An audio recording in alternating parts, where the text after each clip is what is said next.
Subscribe now and press the bell icon. Never miss an update.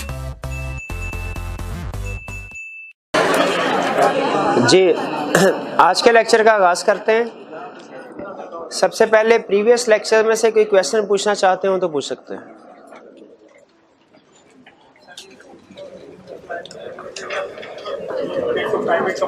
हाँ जी, एक line लिखी है, वो कल के लेक्चर में मैंने कवर नहीं करवाई थी। वो थी कि अगर प्राइवेट कंपनी है जिसका पेड अप कैपिटल 1 मिलियन से कम है तो वो फाइनेंशियल स्टेटमेंट्स के साथ साथ एफिडेविट भी सबमिट करवाएगी कि इन फाइनेंशियल स्टेटमेंट्स को डायरेक्टर्स ने अप्रूव कर लिया।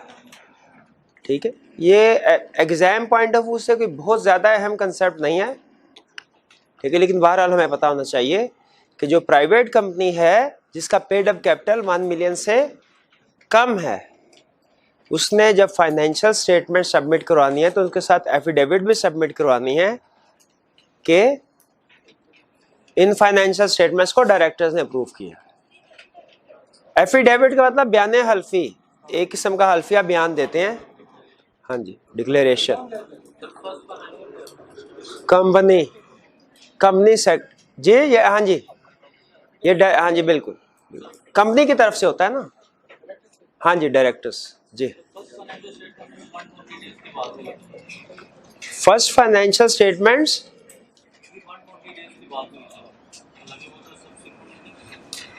नहीं, फर्स्ट फाइनेंशियल स्टेटमेंट्स जो हैं वो कब बनेंगी? एक कंसेप्ट ये है कि उनका पीरियड क्या होगा। ठीक है, उनका पीरियड होगा डेट ऑफ इनकॉर्पोरेशन से लेके जो भी फाइनेंशियल ईयर कंपनी ने डिसाइड किया है।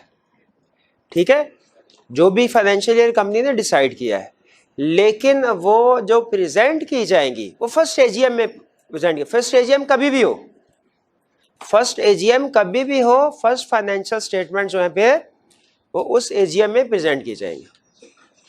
क्या फर्स्ट फाइनेंशियल स्टेटमेंट्स का जो पीरियड है वो 12 महीनों से ज्यादा हो सकता है? बिल्कुल, क्योंकि जो फर्स्ट एजीएम में हो सकता है कि वो 12 महीने, आपको पता है वो कितने 16 महीनों का टाइम है। हाँ जी, 60 मंथ्स का टाइम है फर्स्ट एजीएम कंडक्ट करवाने के लिए। तो हो सकता है कि वो पीरियड 12 मंथ से एक्सीड करे। अगर 12 मंथ से एक्सीड करता है फर्ज कीजिए, तो उसके लिए फर्स्ट फाइनेंशियल स्टेटमेंट के लिए रजिस्ट्रार की अप्रूवल की जरूरत नहीं है। सब्सिक्वेंट फाइनेंशियल स्टेटमेंट के लिए रजिस्ट्रार की अप्रूवल की जरूरत है अगर उनका पीरियड 12 मंथ से एक्सीड कर रहा हो। तो जो कल हमने पीरियड पढ़ा था 12 मंथ्स वाला, वो सब्सिक्वेंट फाइनेंशियल स्टेटमेंट के लिए था जी। लिक्विडेटर ने कितने अरसे के लिए बुक्स ऑफ अकाउंट्स को प्रिजर्व करना है, उसके लिए भी वो सेम पीरियड वही अप्लाई हो जाएगा, 10 इयर्स का जी। कल का टेस्ट क्या है? कल के टेस्ट में चैप्टर 26 हमने कंप्लीट किया है, तो कल के टेस्ट में हमारा चैप्टर 26 शामिल होगा। 27 इंक्लूड करना, 27 इसके बाद इंक्लूड करें।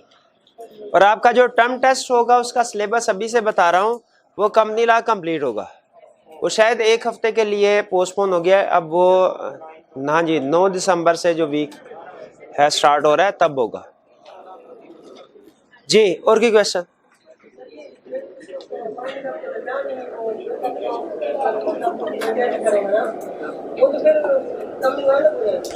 जी, जो दोबारा पूछिए क्वेश्चन।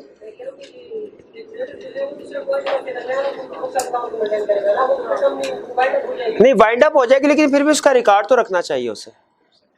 ठीक जी, और की क्वेश्चन? चलिए आज के लेक्चर की तरफ चलें। आज हम जो कंसेप्ट स्टडी करने जा रहे हैं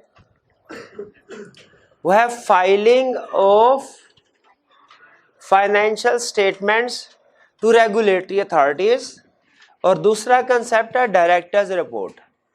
दोनों concept exam point of view से अहम है। पहला क्या कंसेप्ट है? Filing of financial statements regulatory authorities के, रेगुलेटरी अथॉरिटीज को फाइलिंग किन को करनी है और कब करनी है। और दूसरा डायरेक्टर्स रिपोर्ट।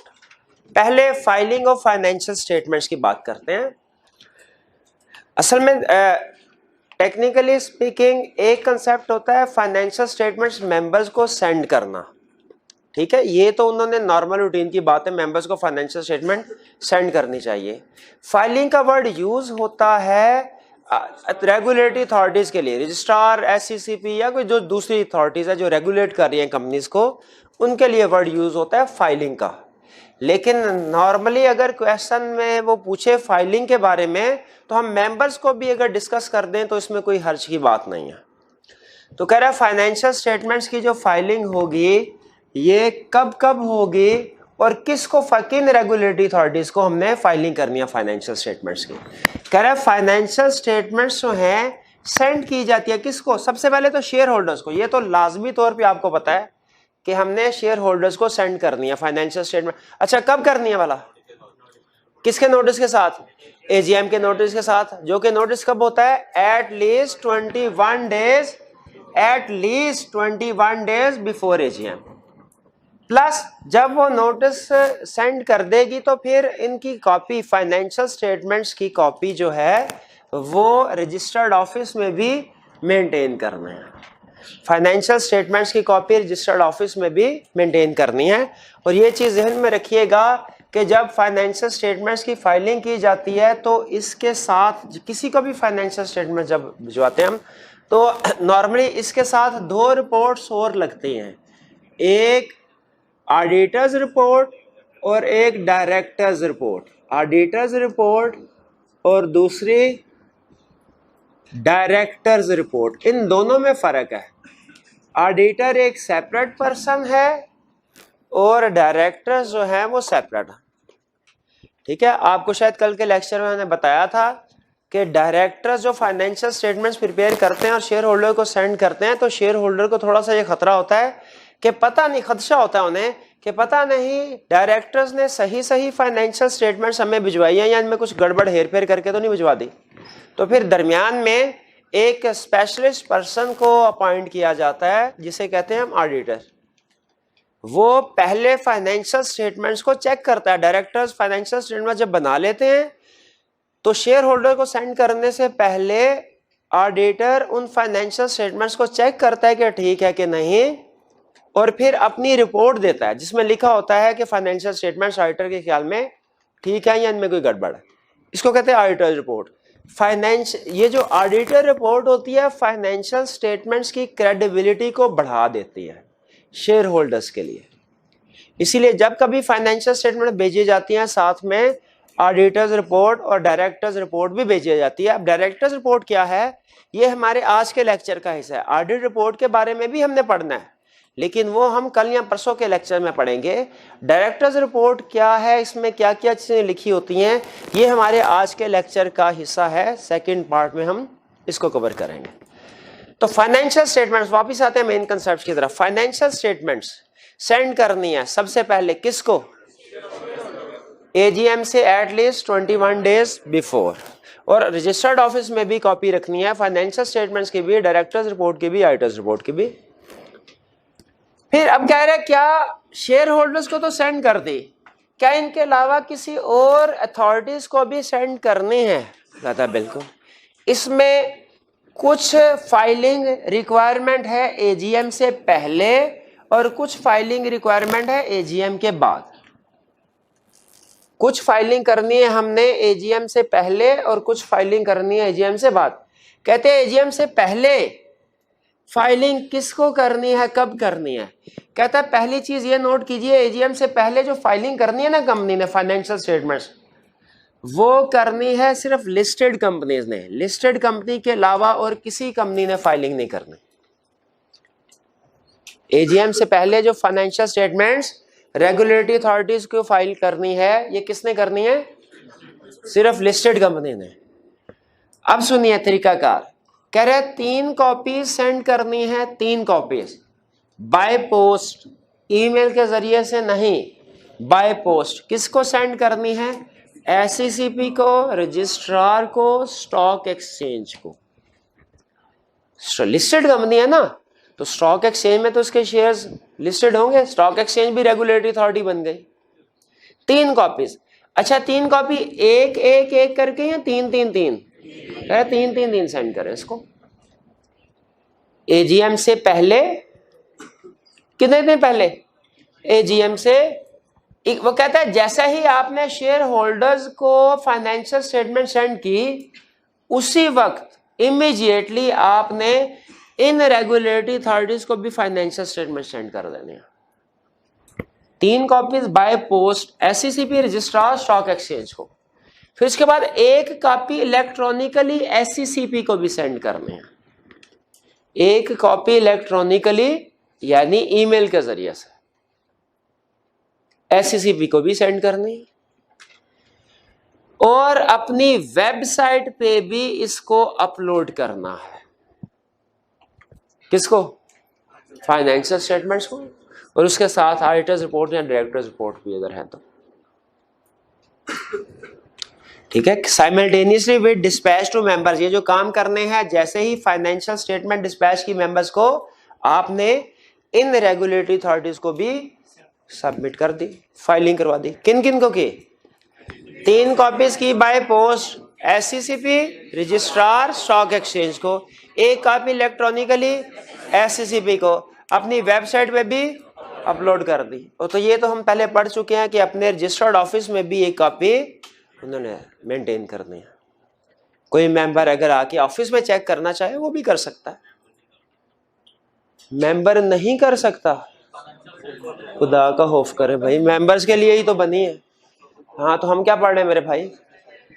फाइनेंशियल से बुक्स ऑफ, वो तो बुक्स ऑफ अकाउंट्स ही नहीं इंस्पेक्ट कर सकता, फाइनेंशियल स्टेटमेंट तो कर सकता है। बुक्स ऑफ अकाउंट्स में और फाइनेंशियल स्टेटमेंट्स में फर्क है। चलिए, एजीएम से पहले क्लियर हो गया। अब इसके बाद कह रहे हैं एजीएम के बाद क्या करना है? एजीएम के बाद, अच्छा देखें, एजीएम से पहले जो काम करना है किसने करना है? अनलिस्टेड तो नहीं करना, ये ध्यान में रखिएगा। एजीएम के बाद जो फाइलिंग करनी है, कहता है ये private company with paid up capital, ये पीयूसी जो हम लिखते हैं समटाइम एब्रीविएशन, इसका मतलब होता है पेड अप कैपिटल। ऐसी प्राइवेट कंपनी जिसका पेड अप कैपिटल 10 मिलियन या लेस है, उसने ये फाइलिंग नहीं करनी, बाकी कंपनीज ने करनी है। ये रिक्वायरमेंट में फर्क ध्यान में रखिएगा। एजीएम से पहले जो फाइलिंग करनी है किसने करनी है? लिस्टेड ने, अनलिस्टेड ने नहीं करनी। एजीएम के बाद जो फाइलिंग करनी है वो बाकी कंपनी तो करेंगे, लेकिन private company with paid up capital of 10 million और लेस, इसने, ऐसी प्राइवेट कंपनी जिसका पेड अप कैपिटल 15 मिलियन है, फाइलिंग करनी है कि नहीं? ऐसी अनलिस्टेड पब्लिक कंपनी जिसका पेड अप कैपिटल 5 मिलियन है, हाँ जी बिल्कुल, अनलिस्टेड पब्लिक कंपनी जिसका पेड अप कैपिटल 5 मिलियन है, उसने फाइलिंग करनी है। तो ये कंसेप्ट में जहन में रखिएगा किस तरह की कंपनीज के लिए है। एजीएम से पहले फाइलिंग किस कंपनी ने करनी है? एजीएम के बाद किसने? Every company other than private company with paid up capital of 10 million और लेस। अच्छा, एजीएम के बाद किसको करनी है? रजिस्ट्रार को। कब? अगर तो अनलिस्टेड कंपनी है, अनलिस्टेड कंपनी है तो 15 दिन में फाइलिंग करनी है, एजीएम के बाद 15 दिन के अंदर अंदर। अगर लिस्टेड कंपनी है तो 30 दिन, यानी लिस्टेड कंपनी के लिए उन्होंने ज्यादा दिन दे दिए, क्योंकि लिस्टेड कंपनी जो है ये थोड़ा ज्यादा क्रिटिकल है, इसलिए इसको दिन भी, टाइम भी ज्यादा देते हैं, 30 दिन। जी, तो ये क्लियर हो गया। एजीएम से पहले फाइलिंग होती है और एजीएम के बाद भी फाइलिंग होती है। एजीएम से पहले फाइलिंग किसने करनी है? सिर्फ लिस्टेड ने, और बाद वाली में एवरी कंपनी। बिल्कुल। अच्छा जी, क्या प्राइवेट कंपनी ने एजीएम के बाद रजिस्ट्रार को फाइलिंग करनी है? प्राइवेट कंपनी ने एजीएम के बाद रजिस्ट्रार को फाइलिंग करनी है। अगर उसका पेड अप कैपिटल 10 मिलियन से ज्यादा है तो फिर फाइलिंग करनी है। कितने दिनों में? 15 डेज। भाई यहां तो लिखा ही नहीं हुआ प्राइवेट कंपनी का। अब भाई प्राइवेट होती है, अनलिस्टेड है तो अनलिस्टेड वाला रूल लगेगा। कहता है अगर फाइनेंशियल स्टेटमेंट्स एजीएम में डिस्कस नहीं हुई, अडॉप्ट नहीं हुई, या एजीएम एडजॉर्न हो गई। आपको पता है ना, फाइनेंशियल स्टेटमेंट्स एजीएम में कंसीडर होती हैं। एजीएम का जो ऑर्डिनरी बिजनेस होता है, ये कंसीडरेशन ऑफ फाइनेंशियल स्टेटमेंट, जिसमें शेयर होल्डर फॉर्मली अप्रूव करते हैं कि ठीक है ये फाइनेंशियल स्टेटमेंट मंजूर है हमें। अगर फाइनेंशियल स्टेटमेंट्स एजीएम में डिस्कस नहीं हुई, कंसीडर नहीं हुई, अडॉप्ट नहीं हुई, या एजीएम में 3 मैटर डिस्कस हो गए, जब फाइनेंशियल स्टेटमेंट की बारी आई एजीएम पोस्टपोन हो गई, जरा गैस कीजिए रजिस्ट्रार को फाइलिंग करनी है कि नहीं? अब फाइलिंग करनी है, वो कहता है अब फाइलिंग अभी भी करनी है, लेकिन अब रजिस्ट्रार को इतला दे दें सर ये शेयर होल्डर्स ने इनको अभी अडॉप्ट नहीं किया, कंसीडर नहीं किया, फाइलिंग अभी भी करनी है, क्योंकि वो तो बन गई, डायरेक्टर्स ने बना दी, ऑडिटर ने चेक भी कर ली। अब शेयर होल्डर जाहिर है इतने एक्सपर्ट थोड़ी है कि वो उनमें गलतियां निकाल के करेक्शन करवाए, उनके तो चेंज होने का चांस ही कोई नहीं है, वो सिर्फ एक फॉर्मल जो अप्रूवल प्रोसेस है वो नहीं हुआ। कहते हैं इससे कोई फर्क नहीं पड़ता, रजिस्ट्रार को आपने फिर भी फाइनेंशियल स्टेटमेंट सबमिट, लेकिन अब की बार क्या करना है, ये फैक्ट बता देना है क्या कि एजीएम में इनको अडॉप्ट नहीं किया गया और फाइनेंशियल स्टेटमेंट्स आपने सेंड कर देनी है प्लस रिपोर्ट्स। कौन सी रिपोर्ट्स के साथ सेंड करने हैं? डायरेक्टर रिपोर्ट और ऑडिटर रिपोर्ट अगर हो तो। इफ, इसका मतलब ये हुआ कि हर कंपनी की फाइनेंशियल स्टेटमेंट के साथ डायरेक्टर्स रिपोर्ट, ऑडिटर्स रिपोर्ट हो ये जरूरी नहीं है, ठीक है? ज्यादातर कंपनीज के साथ होती है, ज्यादातर कंपनी के, लेकिन हर कंपनी के लिए जरूरी, इसलिए मैंने इफ का वर्ड इंट्रोड्यूस कराया ताकि कंसेप्ट जहन में बैठ जाए कि कुछ कंपनीज ऐसी हैं जिनमें हो सकता है डायरेक्टर रिपोर्ट ना हो या ऑडिटर रिपोर्ट ना हो, ठीक है? नहीं वो कौन सी कंपनीज अभी मैं नहीं बता रहा, अभी सिर्फ कंसेप्ट बिल्ड किया है। कंसेप्ट क्लियर हो गया ये आपको सारा? तो मुझे बताइए फाइनेंशियल स्टेटमेंट्स प्रिपेयर हो गई डायरेक्टर्स की तरफ से, ऑडिटर्स ने भी ऑडिट कर ली, क्या करना है अब?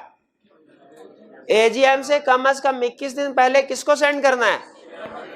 शेयर होल्डर्स को फाइनेंशियल स्टेटमेंट। क्या सिर्फ फाइनेंशियल स्टेटमेंट सेंड करते हैं? डायरेक्टर्स रिपोर्ट भी, साथ में ऑडिटर्स रिपोर्ट भी, और उसके बाद इस पूरे सेट को हमने रजिस्टर्ड ऑफिस में भी मेंटेन करना है, प्लस क्या किसी और को सबमिट करवाना, फाइलिंग करनी है?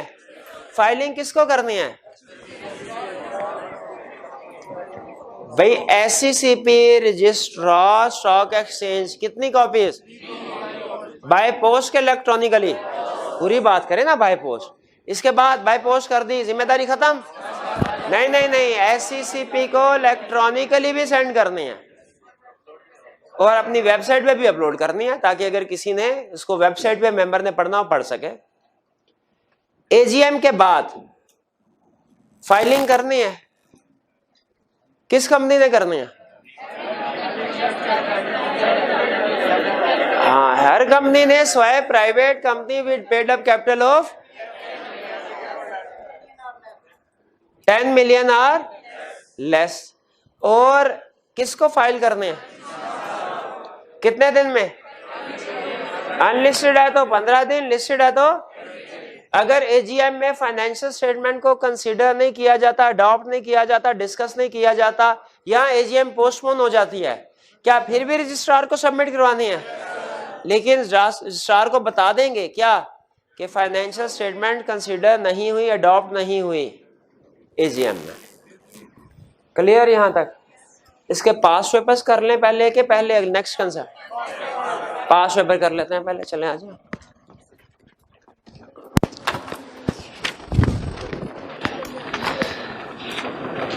जी, ये है हमारा learning objective 4।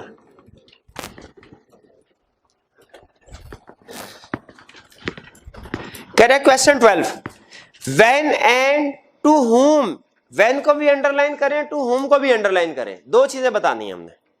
A listed company is required to send the copies of the audited accounts, audited financial statements की copy, accounts means financial statements, चाहे accounts को काट के financial statement लिख लें, accounts को काट के बेहतर है financial statement लिखे। पहले financial statements को कहा जाता था annual accounts, अब उन्होंने कहा नहीं, ऐसा ना हो कि स्टूडेंट अकाउंट्स के नाम से बुक्स ऑफ अकाउंट्स के साथ कंफ्यूज कर दें, तो अब उन्होंने अकाउंट्स का नाम फाइनेंशियल स्टेटमेंट्स रख दिया है। लेकिन अगर कहीं एनुअल अकाउंट्स का लफ्ज आए तो आपने फौरन समझ जाना ये एनुअल फाइनेंशियल स्टेटमेंट की बात कर रहा है, उसको काट के फाइनेंशियल स्टेटमेंट्स लिख देंगे हम। लिस्टेड कंपनी ने कब किसको कॉपी सेंड करनी है फाइनेंशियल स्टेटमेंट्स की? तरतीब से चलते हैं। सबसे पहले किसको? शेयर होल्डर्स को, शाबाश। उसके बाद क्या ये कंसेप्ट लिखेंगे? बिल्कुल, ये भी सेंड करना फाइलिंग करना एक ही बात है, कोई भी लफ्ज के साथ पूछ ले दोनों बताएंगे। और किसको करना है? एससीसीपी को और रजिस्ट्रार को और स्टॉक एक्सचेंज को 3 कॉपीज। इसके अलावा इलेक्ट्रॉनिकली एक कॉपी एससीसीपी को प्लस वेबसाइट पे अपलोड कर दे। इसके बाद आफ्टर एजीएम सेंड करनी है किसको? With in. क्या ये वाला पॉइंट हमें लिखना चाहिए फाइनेंशियल स्टेटमेंट अडॉप्ट? इस क्वेश्चन में ये सेंडिंग से रिलेट नहीं कर रहा, ये एक स्पेशल एक्सेप्शनल किस्म की सिचुएशन है जिससे रिलेट कर रहा है। तो नॉर्मली जब तक स्पेसिफिकली पूछे ना हम इस कंसेप्ट को डिस्कस नहीं करते, ठीक है। तो मेरे ख्याल में इसके बगैर ही सेंडिंग वाला कंसेप्ट कंप्लीट हो रहा है, ठीक है जी। क्या प्राइवेट कंपनी वाली बात लिखेंगे यहाँ पे कि प्राइवेट कंपनी में 15 दिन में? उसने क्वेश्चन में टाइप ऑफ कंपनी बता दिया तो सिर्फ उसी टाइप ऑफ कंपनी के लिहाज से आंसर करना, ठीक है। अगर हाँ टाइप ऑफ कंपनी मेंशन ना करता, इसको छुपा लेता टाइप ऑफ कंपनी कौन सी है, फिर हम दोनों को डिस्कस करते हैं। यहाँ पे क्या बता रहा है वो? बिल्कुल लिस्टेड कंपनी के बारे में बता रहा है। इसका मतलब है यहाँ पे हमने अनलिस्टेड वाली बात नहीं करनी, यहाँ पे हमने private company with paid up capital of 10 million less वाली बात नहीं करनी। क्लियर हो गया मेरे भाई? जी जी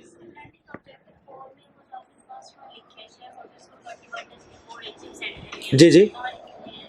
वो यहाँ पे वो आगे कहीं लिखी है, वो पहले वो हमने तो ऑर्डनरी बिजनेस में जो पढ़ा था मीटिंग वाला उसमें भी कंसल्ट पढ़ लिया था, यहाँ पे भी लिख ले, कोई बात नहीं।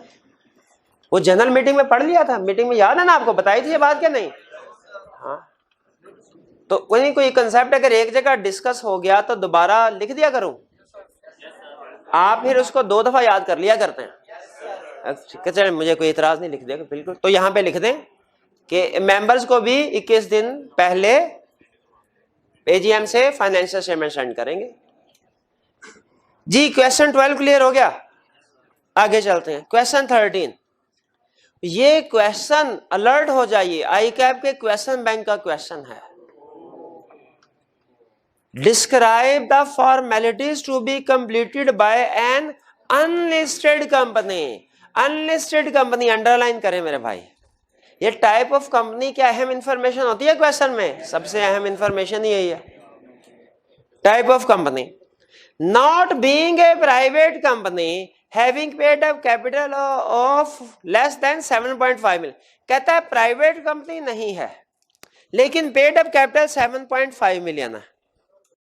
प्राइवेट कंपनी नहीं है, paid up capital private company नहीं है, ये पता चल गया आपको। पब्लिक कंपनी है, पेड अप कैपिटल कितना है? 7.5 मिलियन। कह रहा है before and after the AGM बताइए फॉर्मेलिटीज क्या कंप्लीट करनी है with respect to annual audited accounts. अब एनुअल ऑडिटेड अकाउंट्स की बजाय हम क्या लफ्ज लिख सकते हैं? बिल्कुल audited financial statements.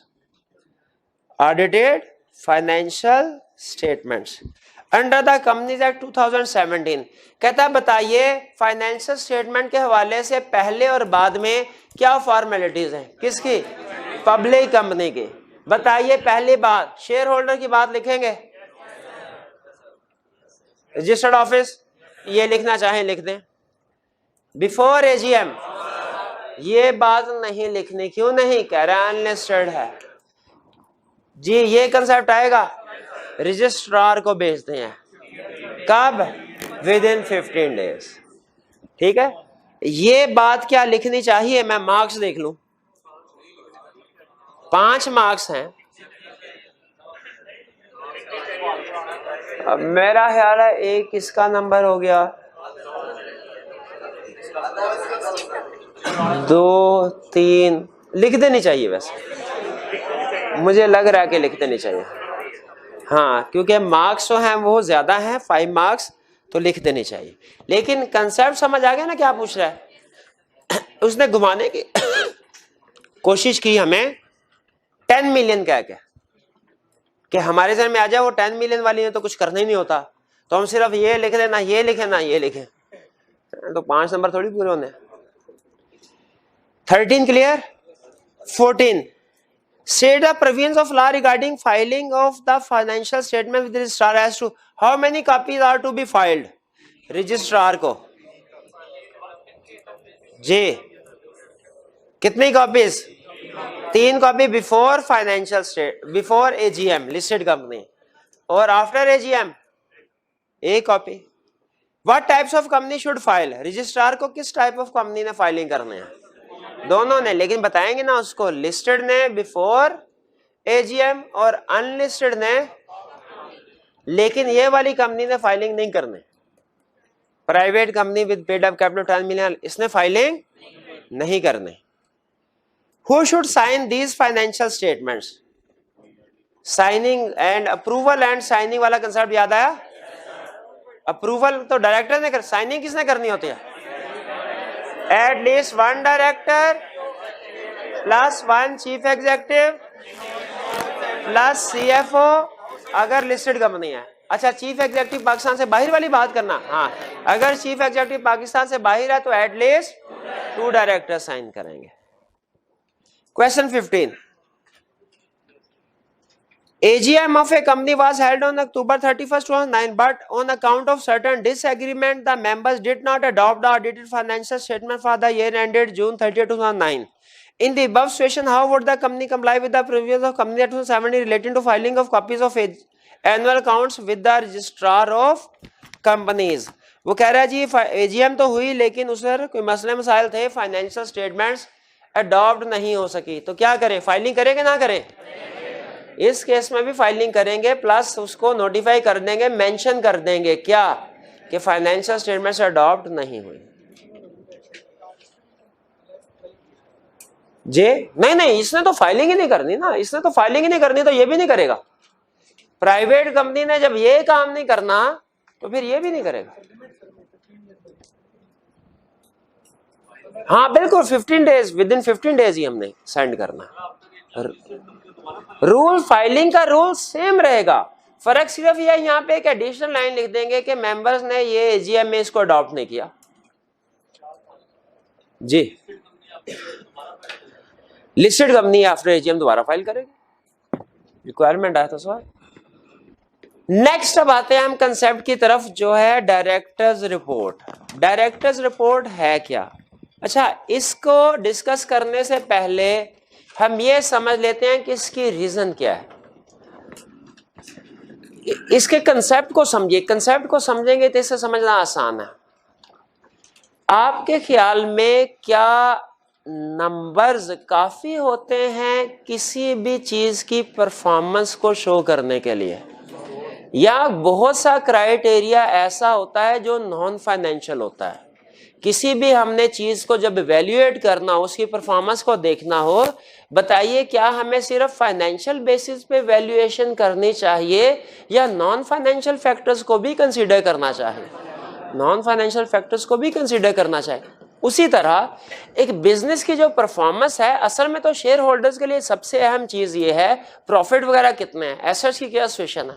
No doubt किसी भी कंपनी की परफॉर्मेंस देखनी हो तो हमें उसके प्रॉफिट को देखना चाहिए, उसके एसेट्स और लायबिलिटीज को देखना चाहिए, लेकिन जो फाइनेंशियल स्टेटमेंट्स होती हैं वो सिर्फ फाइनेंशियल परफॉर्मेंस शो करवा रही होती हैं, नॉन फाइनेंशियल परफॉर्मेंस शो नहीं करवा रही होती।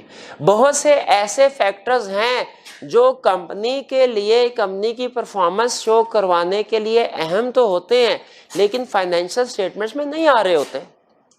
जैसे एक कंपनी ने एनवायरमेंटल प्रोटेक्शन के लिए क्या इकदामात किए, जिस कंट्री में वो कंपनी ऑपरेशंस कर रही है वहां पे सोसाइटी की वेलफेयर के लिए उसने क्या, हो सकता है कंपनी ने बहुत सी डोनेशन दी हो सकता है कंपनी ने ड्यूरिंग द ईयर 1 लाख दरख्त लगाए हो सकता है कंपनी ने कोई स्कूल या हॉस्पिटल ऐसा स्टार्ट किया हो जो कि गरीबों के लिए मुफ्त इलाज या तालीम की सहूलियात मुहैया करता है। इस तरह की चीजें क्लियरली फाइनेंशियल स्टेटमेंट्स में लैदा से शो नहीं हो रही होती। इसीलिए कंपनीज एक्ट ने यह कहा डायरेक्टर्स को कि आप ऐसा कीजिए, आप जब फाइनेंशियल स्टेटमेंट्स बन जाएं उसके बाद एक और अपनी रिपोर्ट बनाइए जिसे कहते हैं डायरेक्टर्स रिपोर्ट। उसमें एक तो आपने पूरे साल में जो भी सिग्निफिकेंट मैटर्स अकर हुए होंगे किसी भी किस्म के, जो आप समझते हैं कि फाइनेंशियल स्टेटमेंट्स में क्लियरली डिस्कस नहीं हुए, सेपरेटली डिस्कस होने चाहिए, वो इंक्लूड कर सकते हैं। प्लस अगर आपके ख्याल में कुछ नॉन फाइनेंशियल मैटर्स भी हैं जो आपकी परफॉर्मेंस को शो कर रहे हैं ड्यूरिंग द ईयर, आपको उन्हें भी डिस्क्लोज या डिस्कस कर सकते हैं डायरेक्टर्स रिपोर्ट में। तो सबसे पहले तो डायरेक्टर्स रिपोर्ट की नेसेसिटी समझिए क्यों है, क्योंकि sometimes financial statements complete picture नहीं दे रही होती है डायरेक्टर्स की परफॉर्मेंस का, इसलिए या समटाइम कुछ मैटर्स को डायरेक्टर्स ज्यादा डिस्कस करना चाहते हैं। जैसे एक एग्जांपल देता हूं आपको फाइनेंशियल मैटर्स के हवाले से भी, कंपनी को ड्यूरिंग द ईयर लॉस हुआ। अब फाइनेंशियल स्टेटमेंट्स ये तो बता रही होंगी कि लॉस हुआ, लेकिन वो लॉस किस वजह से हुआ, रीजंस नहीं नजर आ रही होंगी। रीजन जैसे होगी सेल्स डिक्रीज हो गई, कॉस्ट ऑफ सेल्स इंक्रीज हो गई, इससे जहन में ये पढ़ के ये नजर आता है कि पता नहीं डायरेक्टर्स ने सही तरीके से कोशिश नहीं की सेल्स को बढ़ाने की और महंगा मटेरियल खरीदते रहे। हालांकि हो सकता है सेल इस वजह से डिक्रीज की गई हो कि गवर्नमेंट ने बैन लगा दिया कि आप एक्सपोर्ट नहीं कर सकते और वो कंपनी एक्सपोर्ट करती थी। हो सकता है कॉस्ट ऑफ सेल्स इस वजह से इंक्रीज हो गई हो क्योंकि इंपोर्ट के ऊपर गवर्नमेंट ने टैक्स लगा दी हो, या जनरल इकोनॉमिक कंडीशन ऐसी है, इकोनॉमिक कंडीशन ऐसी है कि कंपटीशन ज्यादा है, इसकी वजह से सेल्स नहीं हो पा रही, पूरी इकोनॉमी रिसेशन में है। क्या financial statement true picture present कर रही है डायरेक्टर की परफॉर्मेंस का? तो डायरेक्टर जो है क्या उनके पास कोई तरीकाकार होना चाहिए इन चीजों को एक्सप्लेन करने के लिए शेयर होल्डर्स को, वरना तो शेयर होल्डर फाइनेंशियल में देखेंगे किसी को फैसला करेंगे डायरेक्टर सही नहीं है इनको फारिग करो। तो अपना पॉइंट ऑफ व्यू अलग से प्रेजेंट करने के लिए कंपनीज एक्ट ने ऑप्शन दिया डायरेक्टर्स को, बल्कि रिक्वायर कर दिया डायरेक्टर्स को कि आपने डायरेक्टर्स रिपोर्ट जो है वो भी फाइनेंशियल स्टेटमेंट के साथ भिजवानी है। पर किसको भिजवानी है? शेयर होल्डर्स को। और जाहिर है फिर जिस जिसको फाइलिंग करते हैं उसको फिर डायरेक्टर्स रिपोर्ट भी भिजवाते हैं, ऑडिट रिपोर्ट भी भिजवाते हैं। अब हमारे लिए सबसे अहम कंसेप्ट ये है कि डायरेक्टर्स रिपोर्ट में लिखा क्या कुछ होता है। पहले तो एक छोटा सा कंसेप्ट के डायरेक्टर्स रिपोर्ट किन कंपनीज के लिए प्रिपेयर करना लाजमी है और इसको ऑथेंटिकेट कौन करेगा। ऑथेंटिकेशन में तकरीबन वही रूल है, तकरीबन एग्जैक्ट नहीं कर रहा, तकरीबन वही रूल है जो कि फाइनेंशियल स्टेटमेंट की ऑथेंटिकेशन का रूल था। लेकिन आपको याद होगा जहां पे मैंने आपको समझाया था कि फाइनेंशियल स्टेटमेंट फाइलिंग की जाएगी तो इनके साथ ऑडिटर्स रिपोर्ट और डायरेक्टर्स रिपोर्ट भी अटैच की जाएगी इफ एप्लीकेबल। याद है इफ, इसका मतलब यह हुआ कि डायरेक्टर्स रिपोर्ट हर कंपनी ने नहीं बनाने। किन कंपनीज के लिए लाजमी है डायरेक्टर रिपोर्ट बनाना? Every public company, every private company which is subsidiary of public company, every private company with paid up capital of 3 million or more. ये 3 टाइप्स ऑफ कंपनी याद कर लीजिए, ये दोबारा आएंगी। ये दोबारा लॉ में समटाइम कंसेप्ट रिपीट होते हैं ना, नहीं तकरीबन वही चीज होती है। इससे पहले कौन से कंसेप्ट रिपीट हुए थे? एजीएम और फाइनेंशियल स्टेटमेंट्स वाला भी तकरीबन एक जैसा ही था। इसके अलावा भी कोई कंसेप्ट थे, variation in share holder right वाले और जो दूसरे से रिलेटेड 2 और कंसेप्ट थे। कौन कौन से? Variation in share holders rights और मीटिंग्स के और इलेक्शन ऑफ डायरेक्टर्स के तकरीबन एक जैसे थे। ठीक है, मिनट्स वाला भी मिलता जुलता था। तो उसी तरह ये कंसेप्ट भी जहन में रखिए, ऑथेंटिकेशन वाला भी मिलता जुलता है।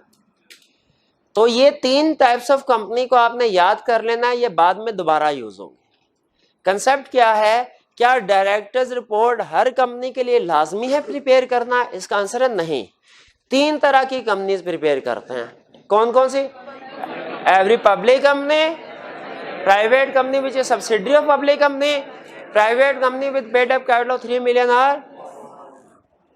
डायरेक्टर्स रिपोर्ट को ऑथेंटिकेट किसने करना है? ऑथेंटिकेट में दोनों चीज आ जाती है, अप्रूवल भी साइनिंग भी। अप्रूव किसने करना है? डायरेक्टर्स ने। फाइनेंशियल स्टेटमेंट भी डायरेक्टर्स ने किए थे। साइन किसने करना है? 1 डायरेक्टर एंड चीफ एग्जीक्यूटिव ने। अब यहाँ पे वो वाली प्रोविजन नहीं है चीफ एग्जीक्यूटिव पाकिस्तान से बाहर है तो क्या करना है। तो हमने भी नहीं सोचना कि अच्छा अगर चीफ एग्जीक्यूटिव पाकिस्तान से बाहर हुआ तो फाइनेंशियल स्टेटमेंट का तो उन्होंने बता दिया क्या करना है, डायरेक्टर्स रिपोर्ट का क्या करना है।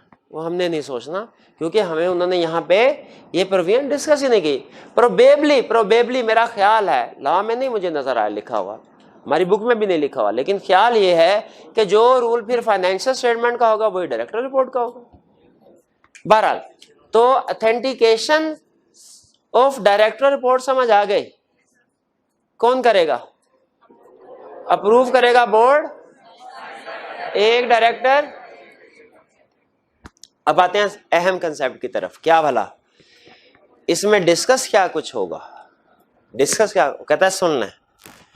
3 तरह से contents of directors report. Contents of director report का मतलब क्या है? डायरेक्टर रिपोर्ट में क्या क्या इंफॉर्मेशन शामिल की जाएगी, डायरेक्टर रिपोर्ट में क्या क्या इंफॉर्मेशन इंक्लूड की जाएगी। कहता है 3 तरह से हमने इसको क्लासिफाई कर दिया कंटेंट्स को। एक वो कंटेंट्स जो हर कंपनी ने देने हैं, यानी चाहे वो कंपनी कोई सी भी हो, प्राइवेट हो, पब्लिक हो या लिस्टेड हो। एक प्राइवेट कंपनी क्या डायरेक्टर्स रिपोर्ट अटैच करेगी फाइनेंशियल स्टेटमेंट्स के? क्या करेगी? बिल्कुल करेगी।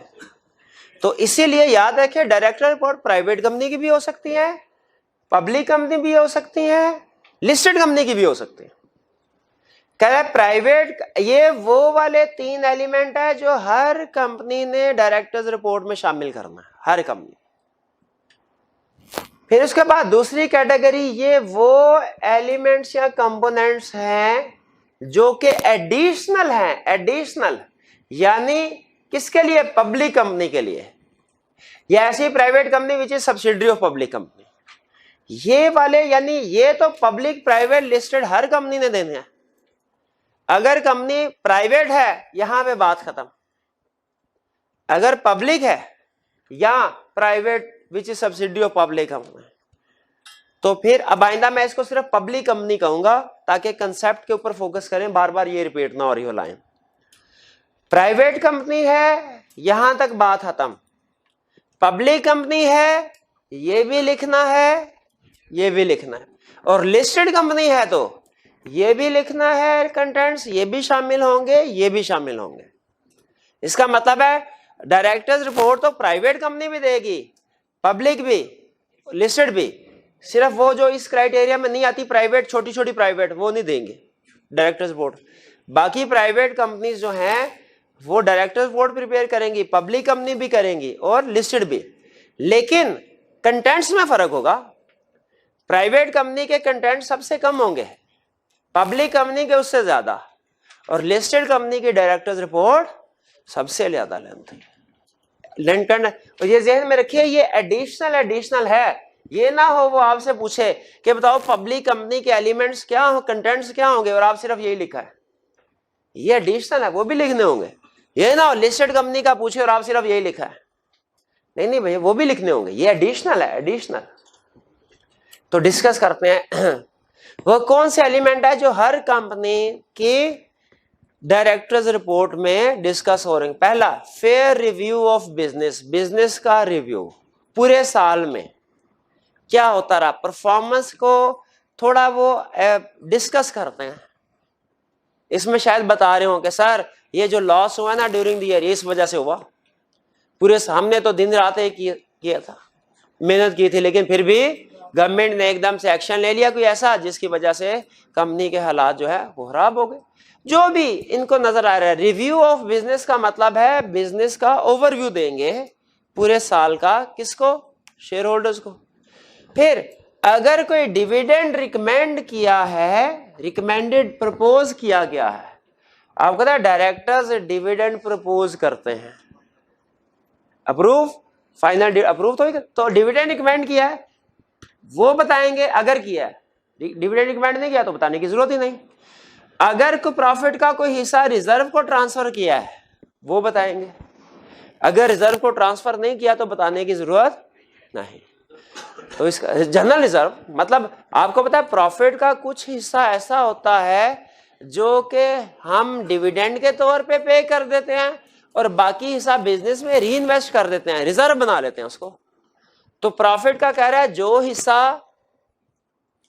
आपने पे किया डिविडेंड के तौर पे, प्रपोज कर रहे हैं, पे नहीं किया भी प्रपोज कर रहे हैं, उसके बारे में भी बता देंगे, और जो प्रपोज कर रहे हैं जितना हिस्सा रिजर्व में जाएगा वो भी बता देंगे।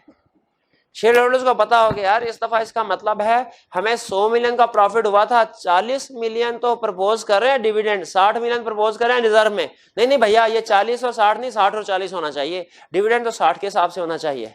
तो कर सकते हैं ना?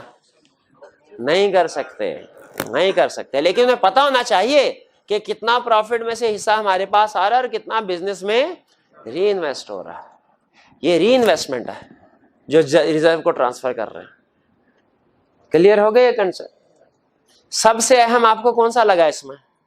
3 पॉइंट, कोई भी हमें फेयर रिव्यू होना चाहिए बिजनेस का, बिजनेस की समरी बता दे पूरे साल में क्या है।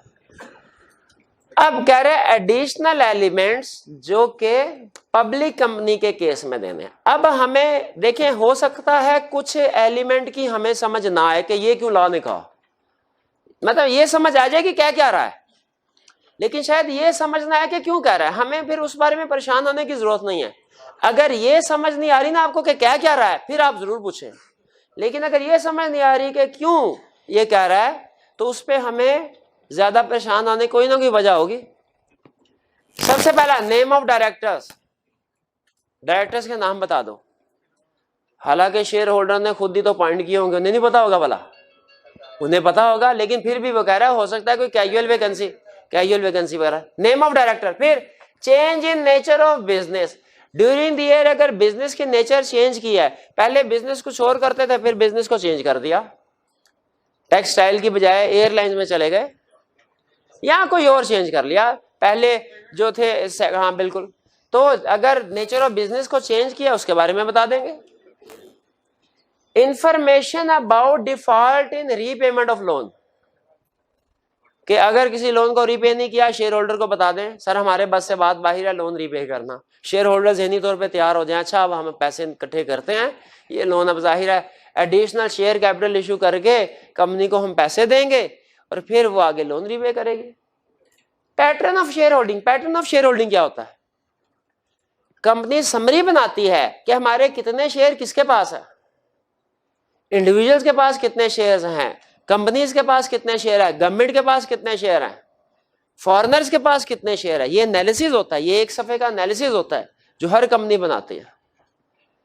इसे कहते हैं पैटर्न ऑफ शेयर होल्डिंग, जिससे पता चलता है कंपनी के शेयर्स किन किन के पास है। Name and origin of holding company, अगर कंपनी की कोई होल्डिंग कंपनी है उसका नाम मेंशन किया जाएगा, और होल्डिंग कंपनी अगर पाकिस्तान से बाहर है तो किस मुल्क की है ये भी मेंशन किया जाएगा, कोई इंडिया इसराइल की तो नहीं है। नेम ऑफ ओरिजिन मतलब किस मुल्क की है होल्डिंग कंपनी। इस्लामाबाद की कैसे आएगी? इस्लामाबाद है तो सिर्फ नाम तो आएगा होल्डिंग कंपनी का, ओरिजिन थोड़ा ही आएगा। इस्लामाबाद के इंडिया में वाक़या है नहीं, वैसे वो वो कश्मीर में भी है, शायद मकबूजा कश्मीर में एक इलाका इस्लामाबाद का, कराची में भी है, वो आपने किसी को गलत बताया या आपको किसने गलत बता दिया। चले आगे, रिस्क एंड अनसर्टेनिटी, यानी बिजनेस से रिलेटेड जो अनसर्टेनिटी रिस्क है। आपने अक्सर देखा होगा जब कोई प्रोस्पेक्टस इशू होता है उसमें लिखा होता है कि रिस्क एंड अनसर्टेनिटीज को इन्वेस्टमेंट करने से पहले अच्छे तरीके से कंसीडर कर लें। तो वो कह रहा है कि जो बिजनेस को रिस्क एंड अनसर्टेनिटी फेस करना पड़े, जैसे वो कह सकता है कि गवर्नमेंट जो है हो सकता है आइंदा आने वाले दिनों में मजीद बिजनेस पे स्ट्रिक्ट रेगुलेशन इम्पोज करे।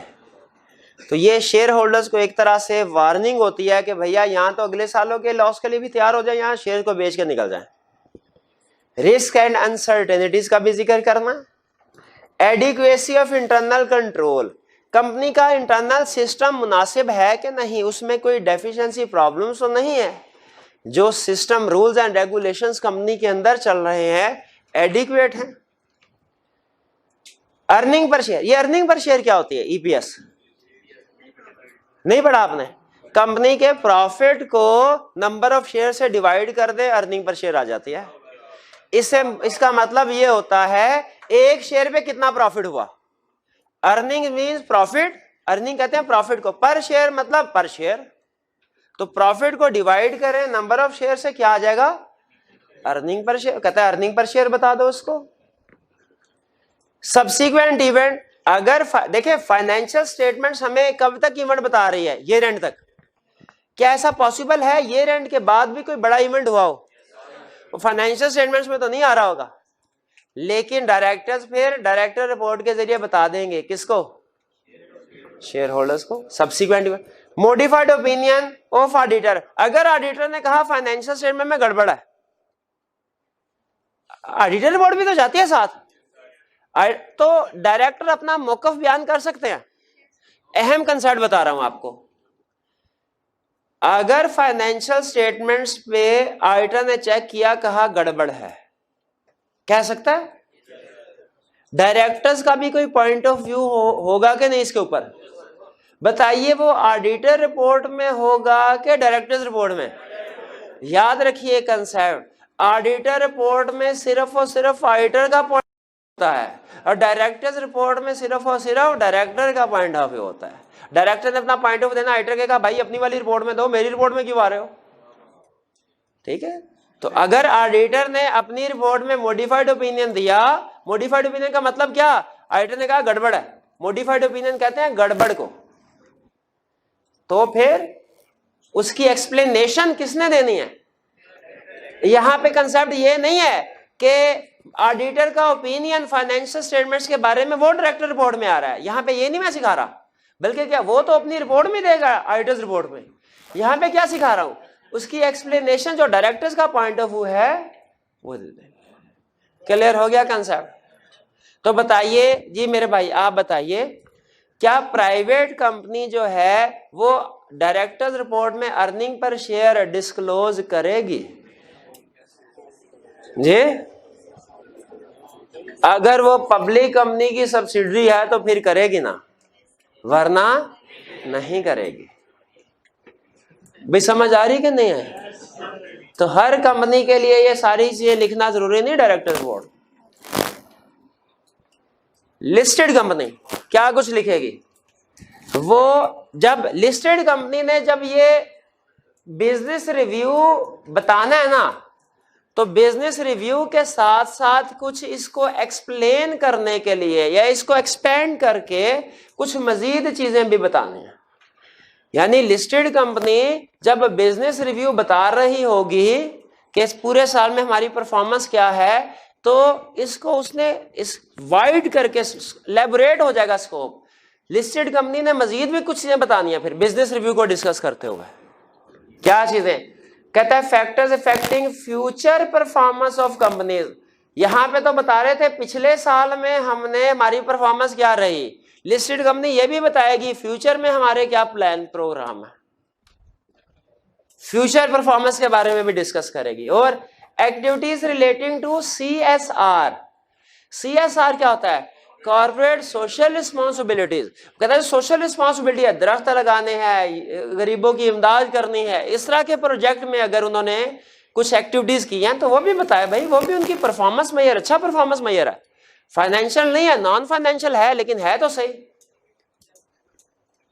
फिर impact of business on environment, मतलब बिजनेस हमारी फैक्ट्री में से कितना धुआं निकल के हवा में शामिल हो रहा है वो बताओ। नहीं, हाँ पोल्यूशन कितनी है, बिल्कुल कंपनी की वजह कितनी पोल्यूशन क्रिएट हो रही है। याद रखे कंपनी इसको मेजर भी कर सकती है।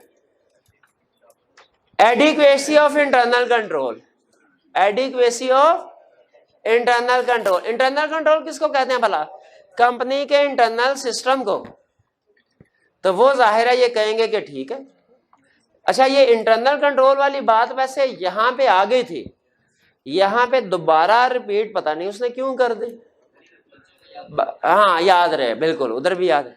तो बताइए क्या कंटेंट्स ऑफ डायरेक्टर्स रिपोर्ट समझ आए आपको?